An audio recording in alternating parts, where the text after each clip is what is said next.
오늘 하나님의 말씀의 제목은요, 선한 청지기라는 제목으로 하나님의 말씀을 전하겠습니다.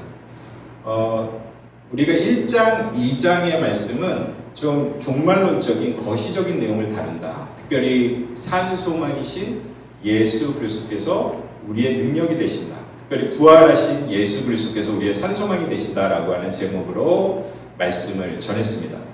근데 3장의 말씀은요, 우리가 그걸 읽을 때 그 질문이 생겨야 돼요. 아니, 이렇게 거시적인 1장, 2장을 지나서 3장 앞에 부분에, 특히 3장 1절부터 11절까지, 10절까지의 말씀을 보면 아주 지역적인 부부관계가 나와요. 부부관계. 그래서 남편은 부인에게 어떻게 해야 되느냐, 그리고 부인은 남편에게 어떻게 하느냐라고 하는 그런 내용들이 나옵니다. 그 말씀은 우리에게 어떠한 부분들을 알려주느냐. 지난주에 말씀드렸지만 우리의 영성이 가정 안에 스며들고 동시에 가정은 우리의 영성을 비추는 거울이다. 이렇게 말씀드렸어요. 그래서 우리가 자녀의 모습을 통하여, 남편의 모습을 통하여, 혹은 아내의 모습을 통하여, 아니면 부모님의 모습을 통하여 그들에게 영성이 비춰진다.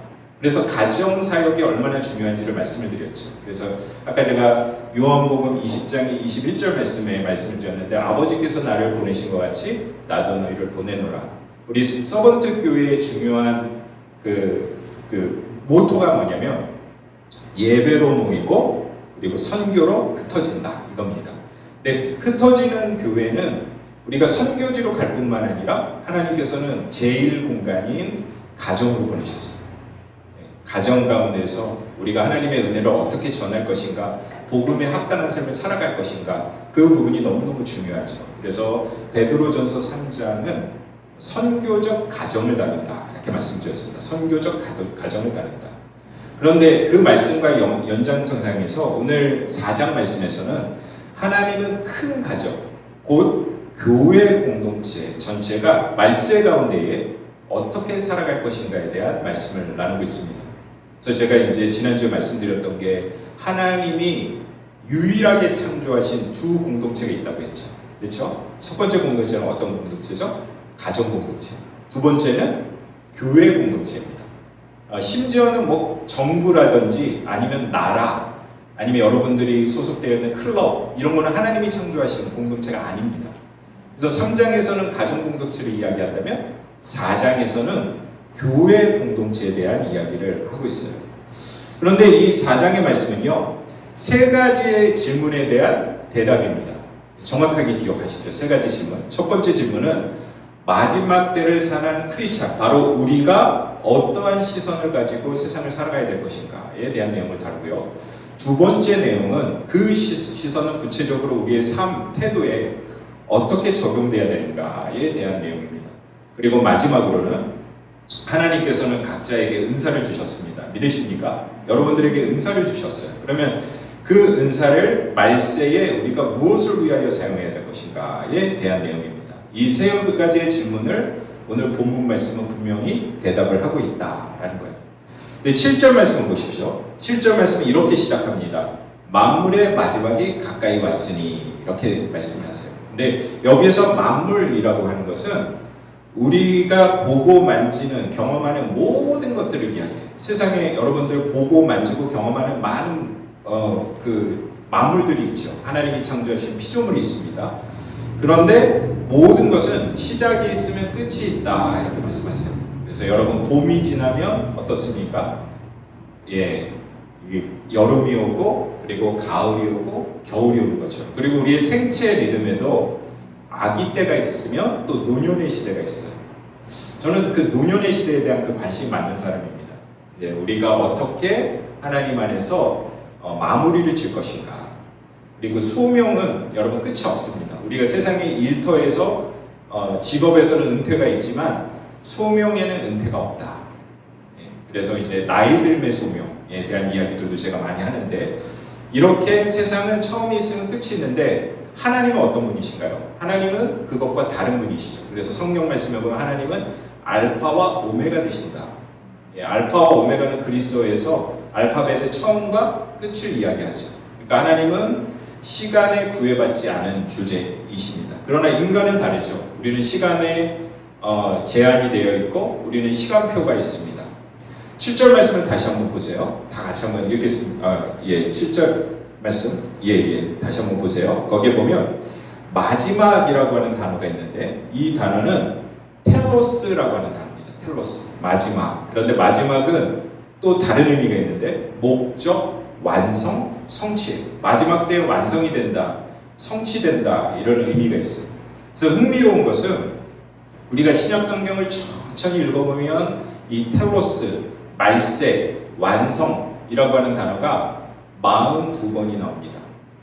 그런데 그거와 반대가 되는 태초에 말씀이 계시니라. 여기서 태초, 시작을 가리키는 아르케라고 하는 단어는 12번밖에 나오지 않습니다. 여기에도 큰 의미가 있죠. 그래서 물론 시작도 중요하지만 세상의 끝, 그 완성되는 것이 훨씬 더 성경을 많은 부분에서 다루고 있다. 그리고 우리가 어디에서부터 시작되는가도 중요하지만 어디를 향하여 가야 되는가, 그리고 어떻게 그것을 끝맺어야 되는가에 대한 말씀을 하고 있는 것입니다. 그래서 이 말세라고 하는 단어는 되게 중요한 단어죠. 그런데 사랑하는 성도 여러분, 우리가 어떤 일을 마무리를 앞두고 있는 사람은요, 세상을 살아가는 방법 중에 두 가지의 다른 극단적인 태도가 있어요.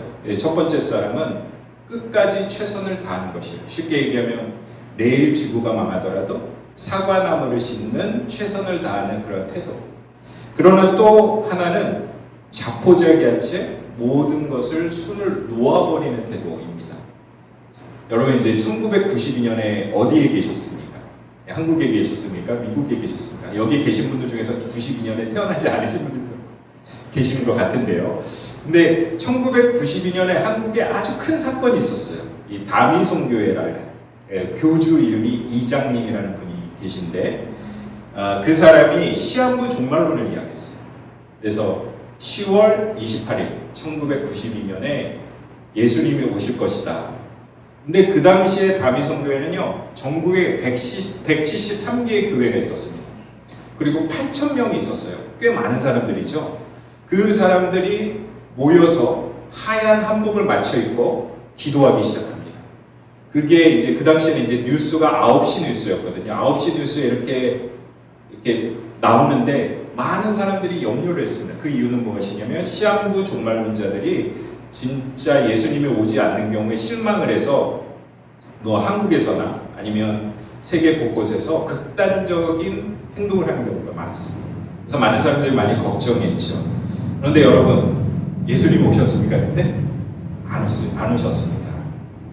그리고 나서 이 이장님이라는 분은요, 사기죄로 그 감옥에 복역을 하게 되고, 그 다음에 이제 내가 회개하고 나서 사람답게 살자. 그래서 이런 이름을 이장님에서 이답게라고 이름을 바꿨어요. 이답게. 사람답게 살아야 된다. 그래서 여러분, 시한부 종말론은 그렇게 하나의 구름으로, 어떻게 보면 일장춘몽으로 사라지게 됐습니다. 근데 예수님께서 우리에게 분명히 성경 말씀을 말씀하시죠. 뭐라고 말씀하십니까? 그러나 그날과 그때는 아무도 모르나니 하늘의 천사들도 아들도 모르고 오직 누구만 아세요? 아버지만 아신다. 하나님 아버지만 아신다. 이렇게 말씀하고 계세요. 그래서 베드로 사도는 만물의 마지막이 가까웠다라고 하는 그 의미는 시한부 종말론을 이야기하는 것이 아닙니다. 종말론적인 삶. 우리는 그때와 그 시간은 모르죠. 그러나 정확한 것은 그 시간은 우리가 물리적인 시간이 흐름으로 말미암아 그 말세는 점점 가까워지고 있습니다. 그러면 내일 우리 예수님이 오시더라도 오늘 하루를 최선을 다하는 사람, 그리고 복음에 합당한 삶을 살아가는 것, 그것이 바로 종말론적인 삶이다라고 말씀하고 있어요. 근데 세상의 많은 이단단체들은 그 종말론에 대한 부분들을 왜곡하고 있죠. 그리고 기독교 공동체 안에서도 예수님의 다시 오심, 새 창조, 종말론에 대한 이야기를 하는 걸 꺼려해요. 그럼에도 불구하고 오늘 본문 말씀에는 분명히 우리에게 마지막 때, 말세가 되기 전까지 우리가 근심하고 기도하라 라고 말씀하고 있습니다. 7절 말씀 다시 한번 보겠습니다. 같이 한번 읽겠습니다. 준비되셨습니까? 시작! 만물의 마지막이 가까웠으니 그러므로 너희는 정신을 차리고 근신하여 기도하라. 이 말씀을 제가 헬라어, 원어, 성경 원어 그대로 번역을 해보니까 이렇습니다. 마지막 때가 가까워지고 있으니 기도 안에 냉철한 정신을 유지하고 스스로를 다스리라. 이렇게 말씀하세요. 그래서 이 말씀은 결국 우리가 깨어서 기도하고 스스로 셀프 컨트롤, 우리가 스스로를 훈련시키는 그러한 마음을 가져야 된다라고 하고 있습니다. 그런데요, 여러분, 어떤 사람이 정말 지금 영적으로 하나님과 가까운 삶을 살아가느냐, 동행하는 삶을 살아가느냐를 알아보기 위해서는 그 사람이 지금 기도하고 있느냐 안 하는가를 보면 그게 척도입니다. 그런데요, 개인만이 아니라 우리 교회 공동체도 마찬가지예요. 우리 교회 공동체가 지금 하나님 앞에 기도하고 있느냐, 무릎 꿇고 있느냐, 하나님의 은혜를 간구하고 있느냐, 이러한 부분들의 척도를 보면 그 교회가 얼마나 깨어있고 건강한 교회인가를 알 수 있습니다. 그래서 우리가 기도는 영적 분별력을 발견하게 되고, 그리고 기도를 통하여 하나님은 우리에게 비전을 주시고, 기도를 통하여 하나님의 능력을, 소명을 부어주신다라고 말씀하고 있습니다. 제가 예전에 알라바마에서 목회를 했습니다. 그래서 제가 동역했던 교회 이름이 에즈베리 교회예요. 그 알라바마 헌스빌에 있습니다. 헌스빌이라는 도시. 가보셨는지 모르겠지만, 근데 그 교회가요, 그 지역에 유명한 것이 있는데, 그것은 뭐냐면 기도하는 교회입니다. 여기 이제 한번 보시면, 다음에 이제 한번 보세요. 국민일보에도 나왔어요. 미래 트렌드, 기도해야 된다. 예, 감리교 신학대학의 김영래 교수님이 직접 제가 사역했던 교회를 방문하셔서 저렇게 글을 쓰셨어요. 근데 저는 방문한 게 아니라 저 교회에서 사역을 했습니다. 근데 제가 저 교회에서 사역한 것에 자부심을 느끼는 이유가 뭐냐면, 교회가 5,000명 정도 됐는데 대형 교회에서가 아닙니다. 이 에즈베리 교회는요, 기도하는 교회예요. 그래서 스텝이 한 50명 정도 됐는데 매주 이렇게 스텝 회의를 했습니다. 그때마다 그 당시에 이제 담임 목사였던 웨덜리 목사님이 계시는데, 한국 사람은 저 혼자였죠. 한국 목사는 저 혼자였는데 웨덜리 목사님이 꼭 저를 오른편에 앉히시는 거예요. 목사님 오른편에. 50명 중에 저를 꼭 오른편에 앉으세요. 그러면 여러분 이제 이따가 식사할 때 제가 성도님 이쪽으로 오세요. 제 옆에 앉으세요. 이러면 부담이 될까요? 안 될까요? 부담이 되죠. 저도 부담이 됐어요. 담임 목사님이 옆에 앉으라니까 부담이 됐어요. 그런데 저는요, 질문을 많이 하는 목사입니다. 그러니까 어떤 게 궁금하면 질문을 해야 돼요. 혹시 여러분들에게 질문을 하더라도 용서해 주시기 바랍니다. 여러분들의 애정과 사랑입니다. 그거는. 그래서 제가요, 웨덜리 목사님께 목사님 왜 이렇게 저를 사랑해 주세요? 왜 저를 늘 오른편에 앉히세요? 그랬더니 웨덜리 목사님 뭐라고 말씀하시냐면, 한국 교회는 기도하는 교회잖아요. 그래서요, 주 목사님이 우리 교회 사역하시는 동안에 기도의 영성을 알려주세요. 이렇게 말씀하시는 거예요. 예, 여러분 이제 세계 교회 유명한 게 한국 교회 기도입니다. 그렇지 않습니까? 그런데 제가 뭐라고 대답했을까요, 여러분? 이렇게 대답했어요. 목사님, 모든 한국 교회가 기도하는 교회는 아닙니다. 근데 제가 이제 그리고 나서 한국의 명지대학으로 이제 사역을 하려고, 교수 교목으로 이제 사역을 하려고 갔다가 이제 한국 교회를 보니까는요, 한국 교회가 기도하지 않아요. 그리고 하나님께 부르짖지 않아요. 그리고 기도원들이 텅텅 비어요. 그래서 예전에는 서울에 있는 교회들 중에 한 중형급 되는 교회 이상들은 기도원들을 다 하나씩 갖고 있었거든요. 지금은 기도원이 다 매물로 나왔어요. 왜 그렇습니까? 기도하지 않으니까. 그래서 우리가 기도의 영성을 회복해야 될 줄 믿습니다. 제가 어느 날 그 에즈베리 교회에서 6시 30분에 주일 준비를 하기 위해서 아침에 일찍 나왔어요. 그런데 어떤 머리가 하얀 한 80대 되시는 할머님이 제 오피스 앞에 이렇게 서 계시는 거예요. 근데 제가 이렇게 보니까 그분 전혀 알지 못하는 분이에요. 그런데 자세히 보니까 그분이 저를 위해서 그 앞에서 기도하고 있어요. 그러면서 그 할머니가 뭐라고 이야기하시냐면, 주 목사님, 제가 매주 당신의 컨그레게이션, 회중, 교인들과 당신의 목회를 위하여 기도하고 있습니다. 알고 봤더니 그 교회는 아침에 중보기도 팀이 있어서 워킹 프레이어라고 하죠. 걸으면서 기도하는 거예요. 걸으면서 목회자, 목사님들 오피스가 있으면 그 앞에서 그 목사님을 위하여 기도하고, 그리고 또 주일학교에 가서 썬데이 스쿨이 있잖아요. 썬데이 스쿨 클래스에 들어가서 아이들을 위하여 기도하는 거예요. 더 놀라운 것은 스토어 하우스라는 데가 있습니다. 이게 창고라는 뜻이죠. 창고인데 기도의 창고예요. 그래서 일주일 내내 그 기도의 불을 꺼트리지 않기 위해서 사인업을 하고요. 365일 기도하는 거예요. 그리고 저기 이제 신문기사에 보면 뭐라고 있습니까? 지역교회 변화시키는 24/7. 저게 뭐냐? 24시간 7일간 기도한다. 이겁니다. 그래서 이제 새벽에 우리 성도님들이 사인을 안 하시면 누가 기도해야 될까요? 교회 리더자들이 기도해야 돼요. 그러니까 여러분들 모두가 리더자입니다. 하나님 앞에 기도하시는 여러분이 되셔야 될 줄 믿습니다.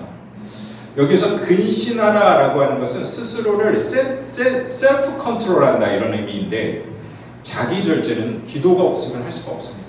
인간은 부족한 존재이기 때문에 기도가 끊기면 하나님 중심보다는 어떻게 되죠? 아까 제가 소비주의 사회 안에 소비주의 인간을 이야기했는데 세속적인 인간이 될 수밖에 없는 나약한 존재입니다. 그렇기 때문에 우리는 기도를 통하여 스스로를 근신하고 다스리는 여러분이 되셔야 될 줄 믿습니다. 사도 바울은요, 아무것도 염려하지 말고 오직 모든 일의 기도와 간구로 너희가 구할 것을 감사함으로 하나님께 아뢰라. 그리하면 모든 지각에 뛰어난 하나님의 평강이 그리스도 예수 안에서 너희와 마음과 생각을 지키시느니라 라고 말씀하십니다. 여기에서 지키다 라고 하는 단어는 군사적인 용어입니다. 그러니까 우리가 군대가 다른 나라로부터 이렇게 보호한다, 지키다 이런 의미가 있는데, 이 당시에는 로마 시대잖아요. 그래서 로마 군대가 성문을 늘 지켰습니다. 24시간 교대로 지켰어요. 적들의 공격을 대비하기 위해서 지켰는데, 이와 같이 기도는 우리의 마음을 지키고 우리의 영성을 지키는 우리가 보초와 같다라고 해요. 그렇죠? 그래서 우리가 하나님의 마음을 지키기 위해서 무엇을 해야 된다고요? 기도해야 된다라고 말씀하고 있습니다. 그러니까 다른 말로는 기도하지 않으면 우리가 영적으로 무방비 상태가 되어 있는 성과 같다, 이렇게 표현할 수 있습니다. 그래서 매일 기도하시는 여러분들 되시길 소망합니다. 근데 오늘 마지막 때에 우리가 살아가야 된다, 어떻게 살아가야 된다라고 하는 핵심 구절은 바로 10절에 있습니다. 그래서 10절에 혹시 성경을 가지고 계시면 이렇게 별표를 쳐보시는 게 좋아요. 10절이에요. 한번 읽겠습니다. 10절 말씀. 준비되셨죠? 시작. 각각 은사를 받은 대로 하나님의 여러 가지 은혜를 맡은 선한 청지기 같이 서로 봉사하라. 여기에서 은사라고 하는 단어는 여러분이 너무 잘 아는 단어입니다. 카리스마라는 단어예요. 카리스마. 그래서 우리가 흔히 어떤 사람이 개인적인 능력이 뛰어나고 어떤 사람에게 매혹적인 사람을, 야, 그 사람 카리스마가 많네, 우리 이세훈 목사님 카리스마가 많네, 이렇게 표현하잖아요. 근데 사실은 그 말씀은요, 그 단어는요, 훨씬 더 소박하고 딥한 그런 의미를 가지고 있습니다. 카리스마는 문자 그대로 선물이에요. 선물. 어떤 사람의 선물입니다. 그러면 여러분 선물의 특징을 잘 알고 계시지만 다른 사람이 여러분들에게 값없이 주는 것이 선물이에요. 그래서 성경 말씀에 보면 은사는 성령님이 주신다. 특별히 갈라디아서 5장 22절 이하에 보면 성령의 9가지 열매, 성령의 은사라고 하지 않습니까? 그리고 또 로마서 12장, 고린도전서 12장부터 14장에 보면 가장 위대한 은사는 뭐예요? 사랑장, 고린도전서 13장. 그리고 에베소서 4장 11절부터 13절에 나와 있는 은사장은 성령의 은사입니다. 성령이 우리에게 주시는 선물이에요. 그렇죠? 그래서 은사는 카리스마, 선물입니다. 이렇게 우리에게 선물을 주셨어요. 은사를 주셨어요. 그리고 그 다음으로 연결되는 게 뭐냐면 청지기라는 단어입니다. 청지기에게 은사를 주셨다. 선물을 주셨다.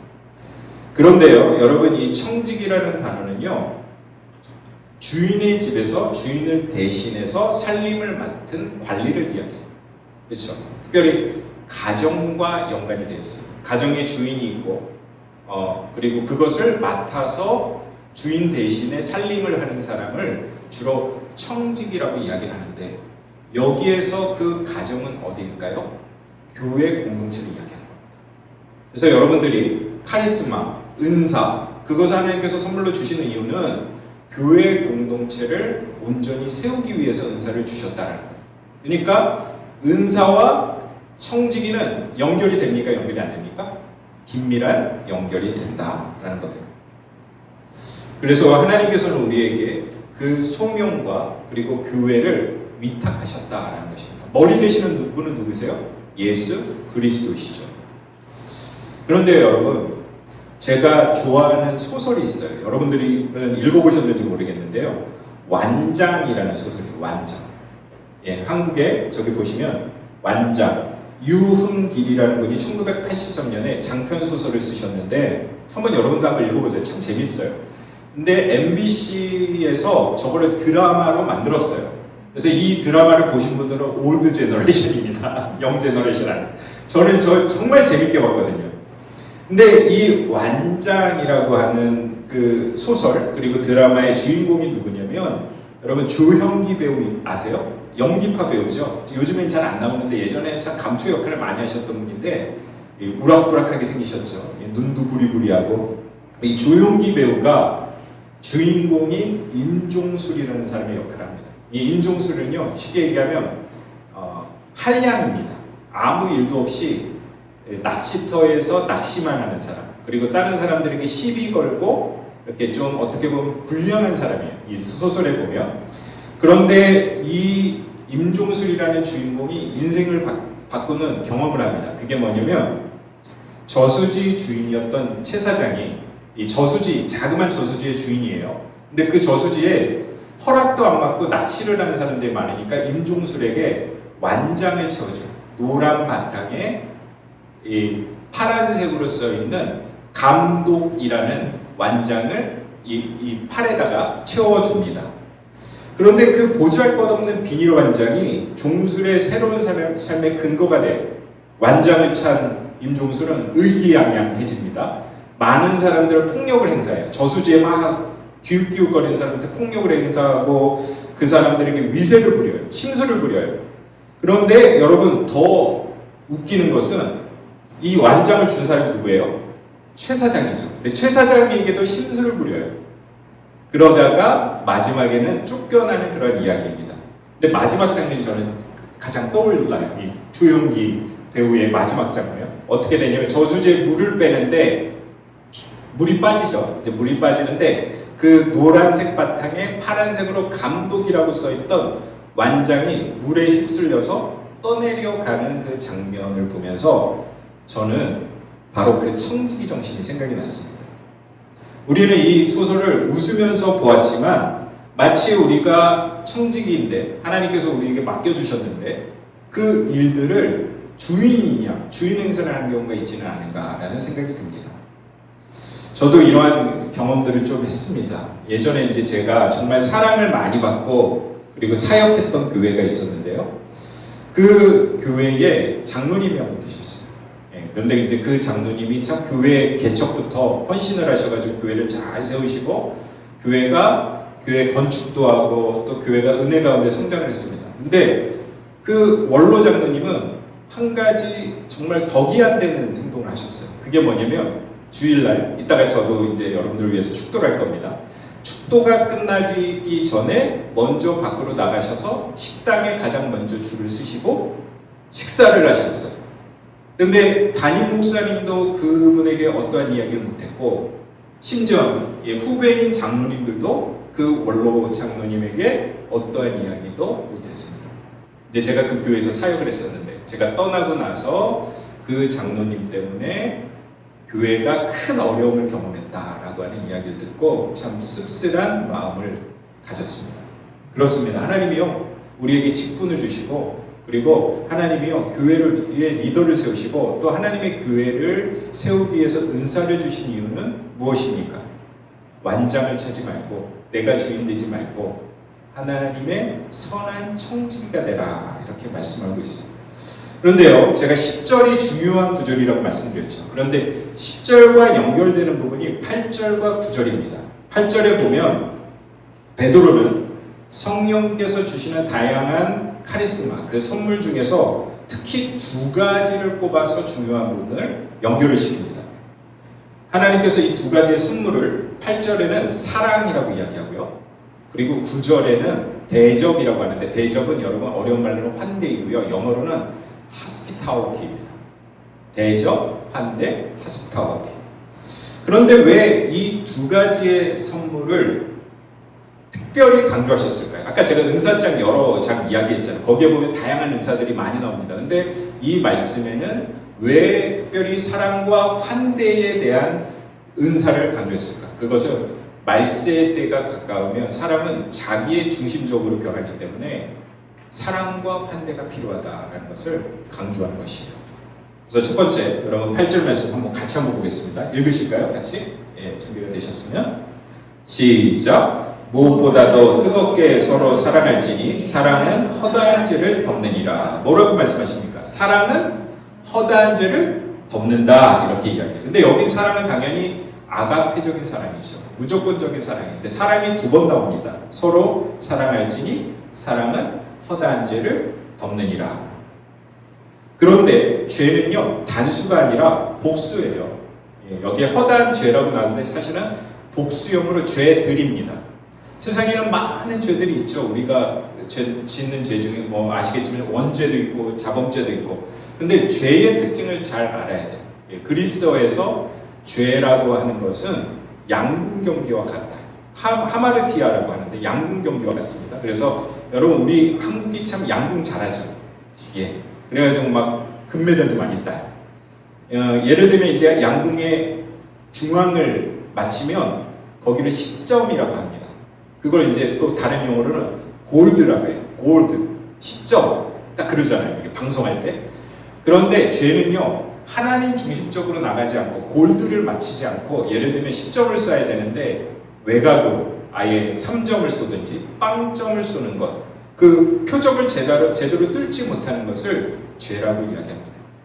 그러니까 우리가 하나님 앞에 합당하지 못한 삶을 살아가는 것, 양궁의 목적, 우리의 목적, 소명에 합당한 삶을 살지 못하는 것, 그러한 것들을 죄라고 이야기를 해요. 그런데 사랑은 그 죄들을, 허다한 죄들을 어떻게 한다고요?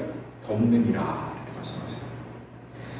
그 다음에 9절 말씀에 보면 9절 말씀도 한번 읽겠습니다. 예, 준비되셨죠? 짧습니다. 시작! 서로 대접하기를 원망 없이 하고 대접하기를 어떻게 해요? 원망 없이 하라, 이렇게 말씀하십니다. 근데 베드로 사도가 이 베드로 전서를 쓴 수신자가 있잖아요. 1장 말씀에 제가 말씀을 나눴는데 1장 1절 말씀에 분명히 그 수신자에 대한 내용이 나옵니다. 거기에 보면 본도, 갈라디아, 갑바도기아, 아시아, 비두니아에 있는 흩어진 나그네에게 쓰는 편지다, 이렇게 나와 있습니다. 디아스포라 유대인들에게 쓴 편지입니다. 근데 여기에 나와 있는 이 지역 이름은 지금의 트루키의 땅입니다. 트루키의 땅. 그러니까 그들이 왜 이렇게 흩어졌을까요? 복음의 순수성을 지키기 위해서. 그런 박해 가운데서 흩어졌는데 여러분 한번 생각해 보시죠. 우리도 한국 땅을 떠난 코리안 디아스포라의 삶을 삽니다. 디아스포라의 삶을 산다는 것은 쉽지 않은 삶을 살아간다는 거예요. 그래서 이 당시에 이 트루키의 땅에 흩어져 살았던 유대인 크리스찬 디아스포라들은 경제적으로도 아주 어려운 궁핍한 생활을 했습니다. 그럼에도 불구하고 오늘 본문 말씀은 뭐라고 이야기할까요? 원망 없이 대접하고, 이렇게 이야기합니다. 원망 없이 환대를 보여주고, 이렇게 표현할 수 있습니다. 그런데요, 청지기라고 하는 단어는요, 가정과 연관이 된다라고 했죠. 사진 한번 보여주시죠. 제가 좋아하는 요거트 브랜드가 있어요. 브랜드를 여러분 소개하려고 하는 게 아니라 한번 여러분 마트에 가셔가지고 오이코스라고 하는 그 제품이 있습니다. 이게 한국에도 있고요, 미국 마트에도 있어요. 오이코스는 그릭 요거트예요. 그리스 요거트입니다. 근데 오이코스라고 하는 단어 뜻이 뭘까요? 제가 지금 뭐에 대해서 이야기합니까? 가정이에요, 가정. 근데 이 가정과 관련된 것은 두 가지 의미가 있는데, 오이코노미아라고 해서 청지기가 가정을 주인 대신에 위임을 받아서 다스리는 사람이라는 의미도 있고, 이코노미, 오이코노미아 비슷하죠. 경제도 가정과 관련해서 돼 있어요. 저는 뭐 경제학자는 아닙니다만은 가장 경제의 기본적인 것을 다루는 것이 뭐예요? 가정이잖아요. 그래서 처음에 이제 경제라고 하는 단어가 그리스어에서 온 건데, 근데 여기에서도 어떤 사람을 대접하라라고 하는 것은 경제적으로 궁핍한 사람들을 대접하는 의미가 있습니다. 그래서 이제 우리 섬기는 교회가 2개월 됐다고 했죠. 2개월 됐지만 저희 교회를 파송한 애틀란타 섬기는 교회가 6가지의 소명을 가지고 이제 교회론을 가지고 있는데, 그 중에 하나가 복 없도록 선교하고 복 없도록 구제하는 교회. 그래서 이제 저희가 교회 개척하면서 가장 먼저 했던 게 두 선교지를 선택해서 거기를 후원하고 있어요. 첫 번째는 아마존, 브라질에 있는 아마존 신학교와, 두 번째는 우리 아르헨티나, 페루, 그다음에 파라과이, 볼리비아 뭐 이런 데가 이제 남미 아닙니까? 남미 연합신학교에 남미 목사님들을 후원하는 선교를 지금 하고 있습니다. 그리고 앞으로는 우리가 이제 탈북민 사역 그리고 북한 선교를 위하여 기도하면서 선교하고 구제하는 역할들을 하려고 해요. 그런 것들이 뭡니까? 하스피탈리티. 하스피탈리티는 방금 말씀드렸던 대로 환대와 관련이 있고, 그리고 우리가 가정, 경제, 그리고 구제 이런 부분들과 연결이 되기 때문에 그렇습니다. 오늘 이 4장 7절부터 11절 말씀의 결론은 11절 말씀이 있는데요. 우리가 놓치기 쉬운 진리를 말씀하고 있어요. 11절 말씀 다 같이 한번 읽겠습니다. 시작. 만일 누가 말하려면 하나님의 말씀을 하는 것 같이 하고 누가 봉사하려면 하나님의 공급하시는 힘으로 하는 것 같이 하라. 이는 범사에 예수 그리스도로 말미암아 하나님이 영광을 받으시게 하려 하니니 그에게 영광과 권능이 세세 무궁하도록 있느니라. 아멘. 여기에서 베드로는요, 은사를 2가지의 범주로 나눕니다. 은사는 몇 가지 범주가 있다고요? 2가지의 범주가 있다. 첫 번째는 말하는 은사입니다. 어떤 분들은 말하는 은사가 있어요. 참 말씀을 잘하세요. 근데 여러분 걱정하지 마십시오. 나는 말하는 은사가 없는데. 근데 모세도 입이 둔한 사람이라고 합니다. 그러니까 모든 사람이 다 똑같은 은사를 갖는 건 아니에요. 그래서 2번째 은사는요, 봉사하는 은사예요. 무슨 은사라고요? 봉사하는 은사입니다. 그래서 말하는 은사는 여기 본문 말씀에 하나님의 말씀을 하는 것 같이 이렇게 말씀하고 있어요. 하나님이 말씀하시는 거를 우리가 대언하는 거예요. 청지기이기 때문에 내가 주체적으로 그 말씀을 하는 것이 아니라 하나님의 말씀을 어떻게 해요? 하나님의 말씀을 대언하는 것이다. 이렇게 말씀하세요. 그래서 자신의 지혜나 언변이나 자신의 어떠한 많은 것들을 다른 사람들에게 전하는 것, 그 사람이 말하는 은사가 있는 사람이 아닙니다. 우리는 그걸 속고 있어요. 하나님의 말씀 그대로, 주님의 말씀 은혜 그대로 그것을 전하는 사람이 말하는 은사가 있는 사람이에요. 성경은 그렇게 이야기하고 있죠. 그 다음에 2번째 봉사하는 은사는 이 본문 말씀을 분명히 말씀하고 있습니다. 하나님이 공급하시는 힘으로 하는 것 같이 이렇게 말씀하고 있어요. 하나님이 공급하는 것 같이. 그러니까 주체자가 이 말하는 은사나 봉사하는 은사나 2가지가 다 주체자가 누구입니까? 하나님이시다. 주인은 하나님이시고 우리는 청지기이다 라고 말씀하고 있습니다. 그래서 청지기 직분의 최종 목적지는 나의 성취도, 나의 인정도, 나의 완장도 아닙니다. 오직 하나님의 영광입니다. 믿으십니까? 그래서 본문도 이거를 이제 송영이라고 해요. 이 본문의 마지막 부분 11절 말씀은 찬양으로 끝내는 것을 보게 되는데 이렇게 말씀하시죠. 그에게 영광과 권능이 세세에 무궁하도록 있느니라. 아멘. 여기에서 우리에게 뭐라고 말씀하시냐면 선한 청지기의 삶은 결국은 하나님을 영화롭게 해드리는 삶을 살아가시는 여러분이 되셔야 될 줄 믿습니다. 우리는 완장도 아니고 우리의 자랑도 아니고 우리의 소명도 아니고 바로 그분의 소명, 그분의 영광을 위하여 사시는 저와 여러분이 되시기를 소망합니다. 이 시간에 우리가 좀 하나님의 말씀을 붙들고, 말씀은 능력이 있습니다. 말씀을 통하여 우리가 변화됩니다. 오늘 베드로전서의 말씀을 통하여 하나님은 여러분들을 선한 청지기로 삼아주셨어요. 그리고 여러분들의 삶 가운데 하나님의 역사하기를 원하십니다. 그리고 가정으로 부르셨고요. 교회 공동체로 부르셨어요. 나의 의지가 아닙니다. 하나님의 의지입니다. 하나님, 제가 하나님 안에서 선교적 소명에 합당한, 보내심의 소명에 합당한 삶을 살 수 있도록 역사하여 주시옵소서. 이 시간에 우리가 말씀을 붙들고 주여 한번 부르시고 같이 한번 기도하겠습니다.